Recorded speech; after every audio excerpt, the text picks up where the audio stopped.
మతిమరుపు రావటం, జ్ఞాపక శక్తి లేకపోవటం, ఇలాంటి సమస్యను రాకుండా కరివేపాకు బాగా ఉపయోగపడుతున్నది. మెదడు కణజాలం దెబ్బతినకుండా, వాటికి ఇన్ఫెక్షన్స్ రాకుండా పోరాడుకోవటానికి ఇందులో ఉండే యాంటీ ఆక్సిడెంట్స్ ఈ రకంగా బ్రెయిన్ సెల్స్ ముసల్తనంలో కూడా చురుగ్గా యాక్టివ్గా పనిచేయడానికి కారణమవుతున్నాయని వాళ్ళు నిరూపించారనమాట.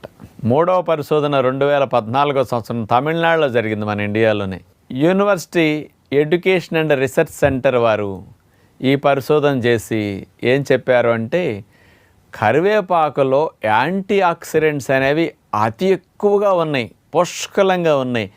అందులో ఉన్న యాంటీ ఆక్సిడెంట్సే అసలు మెడిసినల్ ప్రాపర్టీస్కి, ఆరోగ్యాన్ని సంరక్షించడానికి అద్భుతంగా పనికొస్తున్నాయని నిరూపించారు. అవేమిటంటే యాంటీ ఆక్సిడెంట్స్ లినిలాల్, ఆల్ఫా టర్ఫినిన్, మిర్సిన్, ఆల్ఫా